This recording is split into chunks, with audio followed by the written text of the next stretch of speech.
आवाज India news channel, शोध सत्याचा। वनमंत्री गणेश नाईक यांच्या वाढदिवसाच्या निमित्ताने अभिष्ट चिंतनपर आयोजित केलेल्या विविधांगी 101 सेवाभावी सामाजिक उपक्रमांच्या 15व्या अंतर्गत कार्यक्रमांचा समारोप आणि मंत्री नाईक यांच्या सुवर्ण वर्षे अविरत कार्याच्या गौरवार्थ वाशी एक्झिबिशन सेंटर सभागृहात वनमंत्री गणेश नाईक यांच्या प्रमुख उपस्थितीत मोठ्या दिमाखात कार्यक्रम संपन्न झाला। यावेळी व्यासपीठावर माजी खासदार डॉक्टर संजीव नाईक, माजी स्थायी सभापती संपत शेवाळे, प्रभाकर भोईर, शशिकांत राऊत, अंजली वाळुंज, दयावती शेवाळे, लता मडवी, फशीबाई भगत, वैजयंती भगत, रुपाली भगत आदी आजी माजी नगरसेवक आणि नगरसेविका व्यासपीठावर उपस्थित होते। या अनोख्या जनसेवेप्रती सुवर्ण वर्षपूर्तीच्या गौरव समारंभात बोलताना गणेश नाईक यांनी संयमाने पण बेधडक शैलीत चौफेर फटकेबाजी केली आहे। कल्याण ग्रामीण क्षेत्रातील 14 गावे नवी मुंबई महापालिकेत समाविष्ट प्रकरण, मोरबे आणि बारवी धरण पाणी प्रश्न, नवी मुंबई शहरात सिडकोकृत वसाहतीमध्ये उभे राहिलेले गृह प्रकल्प, पुनर्विकासासाठी लहरी पद्धतीने वाटप झालेले चटई क्षेत्र, यामुळे शहर नियोजनाच्या बाबतीत कोलमडत चाललेली व्यवस्था, पालिका प्रशासनानं संपवलेल्या पालिकेच्या मुदत ठेवी आणि आगामी पालिका निवडणुका यावर संताप व्यक्त केलाय। नवी मुंबईकरांच्या भविष्यातील जलसमृद्धीसाठी कर्जत तालुक्यातील पोशीर धरणातून 500 MLD पाणी घेण्याचे प्रयत्न सुरू असून त्यासाठी पालिकेला अंदाजे 4000 कोटी रुपये मोजावे लागतील असं नाईक यांनी सांगितलंय। आगामी काळामध्ये नवी मुंबई महानगरपालिकेवर भाजपचीच सत्ता येणार आणि नवी मुंबईचा महापौर मीच ठरवणार असा ठाम विश्वास देखील नाईक यांनी बोलून दाखवलाय। आगामी काळातील निवडणुकांमध्ये मतदारांनी सावध राहण्याच्या आणि कोणत्याही आमिषाला किंवा भूलथापांना बळी न पडण्याचा सल्ला देखील त्यांनी दिलाय। कार्यक्रमाचे आयोजक दशरथ भगत यांनी आपल्या मनोगतात गणेश नाईक यांच्या आजवरच्या सामाजिक राजकीय कारकिर्दीचा धावता आढावा सादर केलाय। मोरबे धरण खरेदी आणि त्याची उपयुक्तता सांगताना या धरणाला श्री गणेश सरोवर असं नाव द्यावं आणि हा परिसर तीर्थक्षेत्र असल्याच्या भावना देखील व्यक्त केल्यात। दशरथ भाऊ भगत यांच्या नेतृत्वाखाली निशांत भगत, संदीप भगत आणि त्यांच्या सर्व टीमनं या 15 दिवसामध्ये 101 उपक्रम केले, ज्याच्यामध्ये शैक्षणिक विभाग, आरोग्य विभाग, क्रीडा, संस्कृती, शेतकरी, वृक्षारोपण, पर्यावरण असं एकही क्षेत्र ठेवलेलं नाही की ज्या क्षेत्रातल्या लोकांना त्यांनी साथ घातली नाही, त्यांच्या अडचणी ओळखण्याचा प्रयत्न नाही केला। दिव्यांगांसाठी सुद्धा ETC मध्ये जाऊन त्यांच्या अडचणी समजून घेतल्या। एकूणच मला या गोष्टीची कल्पना नव्हती। इथं आल्यानंतर मला समजलं की अशा प्रकारचा 15वाडा सेवा 15वाडा देशामध्ये माननीय पंतप्रधान नरेंद्रजी मोदी यांच्या करता देशाच्या प्रत्येक गाव खेड्यामध्ये, वाड्या वस्त्यांमध्ये, तालुका, जिल्हा, मोठ्या शहरांमध्ये हे उपक्रम चालू आहेत।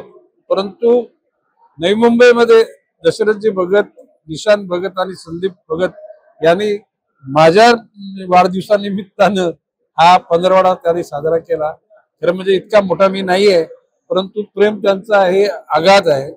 भविष्य काळामध्ये नवी मुंबईतल्या प्रत्येक वार्ड मधल्या कार्यकर्त्यांनी पुढच्या वर्षी माननीय नरेंद्रजी मोदी यांच्या 17 सप्टेंबर ते 2 ऑक्टोबर असा सेवा सप्ताह, सेवा 15वाडा त्यांनी साजरा करावा अशी माझी इच्छा आहे। मी सगळ्यांना तशा करता प्रेरित करीन। 14 गावाचा विषय काढला, काय म्हणून का आपल्या विरोधात कसं नाही, हे बघा, मी 19 पासून आमदार होतो। ही 14 गाव ज्याला गावात इथे घेण्याचा प्रयत्न केला, अरे आम्हाला विचारलं पण नाही की भाई अशा प्रकारचे आम्ही गावं घेऊ काय। अरे शेवटी या जिल्ह्यामध्ये आम्ही सुद्धा नेतृत्व केलेलं आहे ना। अशा प्रकारच्या मुद्द्याला काही न गोष्टी विचारताना तो अख्खा 14 गावांचा साधारणपणे 6000 कोटीचा लोड या शहरावर टाकणं, मग आम्ही गणेशने काही आपल्या लोकांनी का गणेश अमुकाचं या शहरात डोकावणं गणेश नाईकला पचत नाही, पटत नाही। तुम्ही चांगल्या प्रकारे आमच्या भावना समजून घ्या, तुमच्या भावना आम्हाला समजून घ्या। त्या 14 गावाच्या लोकांच्या भावना समजून घेऊन म्हणून तर आम्ही महापालिकेत त्यांना घ्यायचा प्रयत्न केला, पण अटी शर्ती होत्या। बोगदा करा, त्यावेळेला 500 कोटी, आता त्याची किंमत झाली जर 6000 कोटी। आणि अशा प्रकारची त्या ठिकाणी जर का कुणी अशी लादली गेली तर गणेश नाईक फक्त चांगल्या विचाराच्या माध्यमातून त्या गोष्टीला विरोध करेल. कोणाची आयमाय काढणं, कोणाचे पुतळे जाळणे, कोणाला दुष्ण देणं अशा प्रकारची आमची इच्छा नाही. दादा, सध्या भाजप आणि शिवसेने ठाणे जिल्ह्यातले संबंध पाहता, ताणलेले संबंध पाहता, पालिकेमध्ये युती होईल नाही होईल? ते बघा, युती व्हावी अशी जर नेतृत्वाची इच्छा असेल तर भाजपच्या कर्तृत्ववान कार्यकर्त्यांचा सन्मान झाला तर ही युती व्हावी अशी माझी इच्छा राहील. परंतु कार्यकर्त्याचा सन्मान नाही झाला तर युती होऊ नये यासाठी मीच आग्रह धरेन. भाजपचाच महापौर होणार याच्याविषयी कुठलीही कॉम्प्रोमाइज नाही. आणि ती उद्याला युती झाली तरी सुद्धा भाजपचाच होणार आणि युती नाही झाली तरी भाजपचाच होणार. दादा, नुकत्याच एका कार्यक्रमात उद्योगमंत्री उदय सामंत यांनी सांगितलं की नवी मुंबई ही आमचीच, एकनाथ शिंदेचीच आहे, कोणी अंगावरला तर आम्ही शिंगावर घ्यायला तयार आहे. आता नवी मुंबईतल्या जनतेला किंवा महाराष्ट्र जनतेला नवी मुंबई कोणाची आहे मी सांगायची गरज आहे? उद्याला अमेरिका आमची आहे असं बोललं तर चालणार आहे का?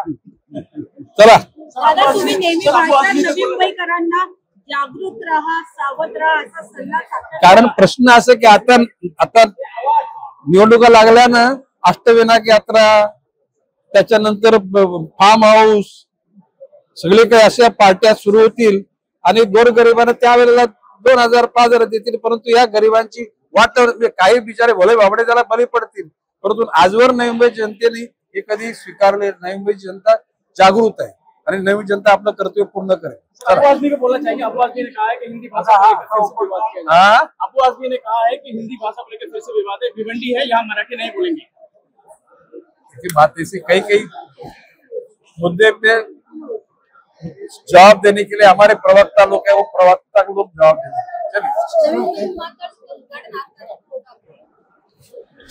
नवी मुंबई विमानतळाच्या अनुषंगानं 3 तारखेला 2 वाजता माननीय मुख्यमंत्र्यांच्या नेतृत्वाखाली सह्याद्री अतिथीगृहावर बैठक होणार आहे। त्या कालच माझी मुख्यमंत्र्यांची याविषयी चर्चा झाली आणि माननीय मुख्यमंत्री बोलले की आपण या लोकांना बोलूया आणि 3 तारखेला 2 वाजता ही बैठक पक्की झाली। मुख्यमंत्री 2-3 दिवस दौरा करणार एअरपोर्टचा कुठले ते मला नाही माहिती, परंतु 3 तारखेला 2 वाजता सह्याद्री अतिथीगृहावर दिबा पाटील आंतरराष्ट्रीय विमानतळ याच्यासाठी जो आग्रह धरला आहे त्याची पूर्तता करण्यासाठी बैठक होणार आहे।